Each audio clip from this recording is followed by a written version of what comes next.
salam sehat buat kita semua. Perkenalkan, nama saya Meldawati.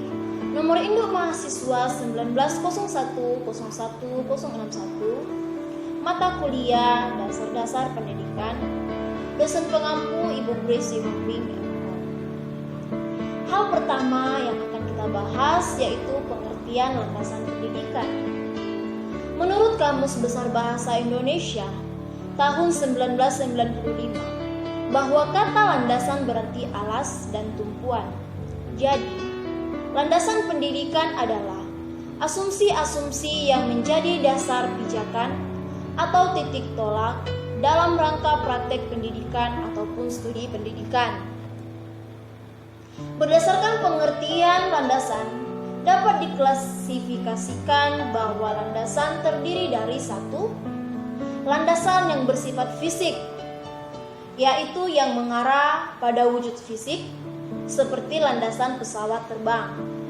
Yang kedua, landasan yang bersifat konseptual, yaitu yang mengarah pada suatu konsep, prinsip, teori, ataupun kontribusinya terhadap suatu teori atau ilmu yang lainnya ataupun dalam suatu praktek. Selanjutnya, jenis-jenis landasan pendidikan dapat dikategorikan yaitu satu, landasan religius pendidikan, yaitu asumsi-asumsi yang bersumber dari religi atau agama yang menjadi titik tolak dalam rangka praktek pendidikan ataupun studi pendidikan. Yang kedua, landasan filosofis pendidikan, yaitu asumsi-asumsi yang bersumber dari filsafat yang menjadi titik tolak dalam rangka praktek pendidikan ataupun dalam studi pendidikan. Ketiga, landasan ilmiah pendidikan, yaitu asumsi-asumsi yang bersumber dari berbagai cabang atau disiplin ilmu yang menjadi titik tolak dalam rangka praktek pendidikan dan studi pendidikan. Yang keempat, landasan yuridis ataupun hukum pendidikan, yaitu asumsi-asumsi yang bersumber dari peraturan perundang-undangan yang berlaku dan yang menjadi titik tolak dalam rangka praktek pendidikan ataupun studi pendidikan. Selanjutnya, fungsi dan manfaat landasan pendidikan. Fungsi landasan pendidikan adalah sebagai titik tolak atau pijakan, konsep, prinsip, teori dalam studi, dan praktek pendidikan.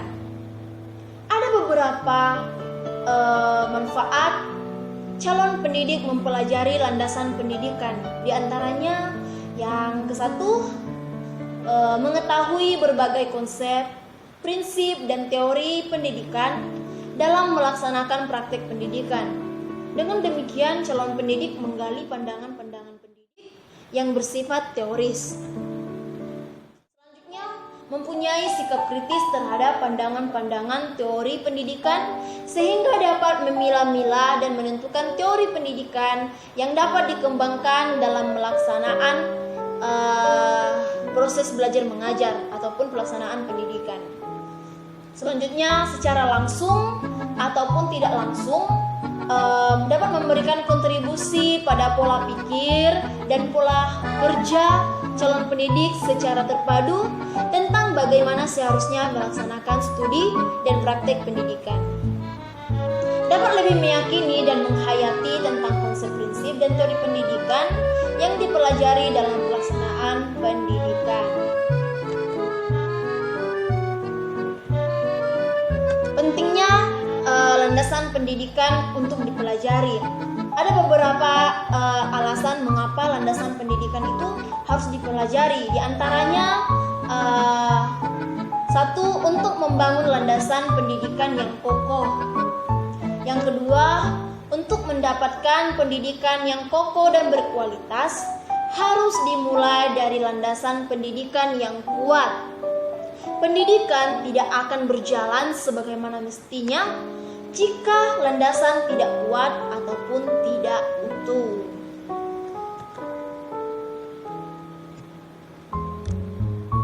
Selanjutnya, untuk mencapai tujuan pendidikan nasional, yaitu keberlangsungan Negara Kesatuan Indonesia secara tidak langsung, menjadi tanggung jawab para generasi penerus yang duduk di berbagai tingkatan dan jenjang pendidikan, baik tingkat dasar maupun jenjang pendidikan tinggi, karena merekalah yang akan menjadi penerus lajunya perkembangan bangsa ini. Kemudian untuk menjadikan sumber daya manusia yang cerdas dengan tidak mengurangi arti dan pentingnya jalur dari jenjang pendidikan lain, pendidikan dasarnya khususnya pendidikan anak usia dini memiliki posisi yang strategis dalam peningkatan kualitas sumber daya manusia Indonesia.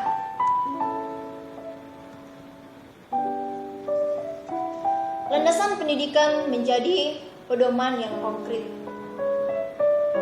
Di sini terlebih dahulu kita harus mengetahui landasan-landasan pendidikan yang dianut oleh suatu bangsa, khususnya yang di Indonesia.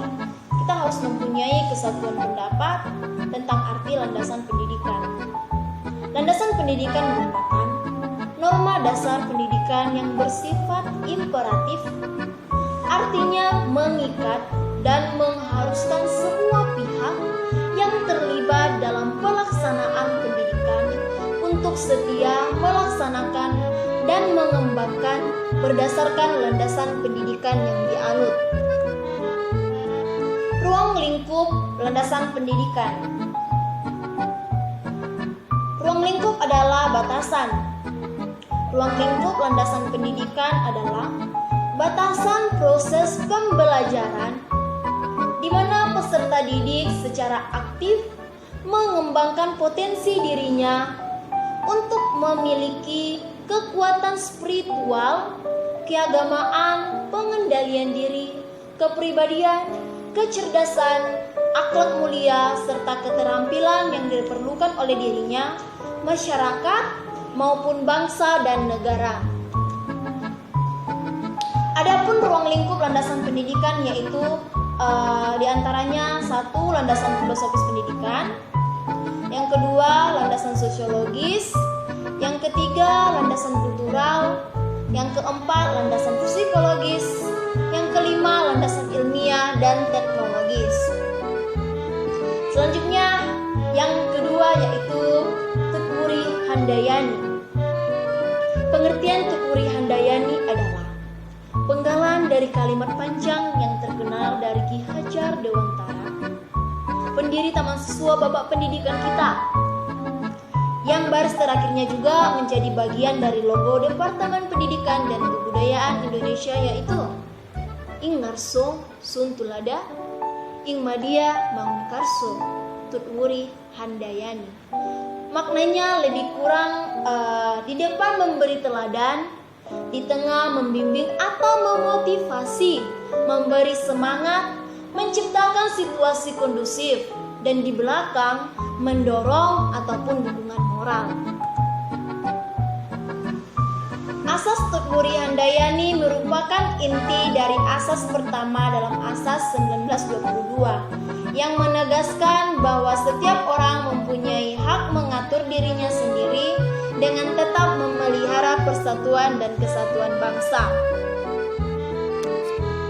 Selanjutnya, asas belajar sepanjang hayat, yaitu asas belajar sepanjang hayat merupakan sudut pandang dari sisi lain terhadap pendidikan seumur hidup atau lifelong education. Kurikulum yang dapat merancang dan diimplementasikan dengan memperhatikan dua dimensi, yaitu dimensi vertikal dan horizontal. Dimensi vertikal dari kurikulum sekolah meliputi keterkaitan dan kesinambungan antar tingkatan prasekolah dan keterkaitan dengan kehidupan peserta didik di masa depan. Dimensi horizontal dari kurikulum sekolah yaitu keterkaitan antara pengalaman belajar di sekolah dengan pengalaman di luar sekolah.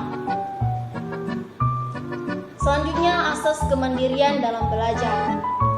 Asas kemandirian dalam belajar diartikan sebagai aktivitas belajar yang berlangsung lebih mendorong oleh kemauan sendiri, pilihan sendiri, jawab sendiri dari pembelajaran. Selanjutnya, kegiatan belajar dalam mengembangkan kemandirian. Kegiatan belajar dalam mengembangkan kemandirian yaitu kegiatan belajar yang berlangsung secara lebih didorong oleh kemauan sendiri, pilihan sendiri, dan tanggung jawab sendiri dari pembelajaran. Sekian yang dapat saya jelaskan. Semoga dapat bermanfaat buat kita semua. Kurang lebihnya saya minta maaf, dan atas perhatiannya saya ucapkan terima kasih. Shalom.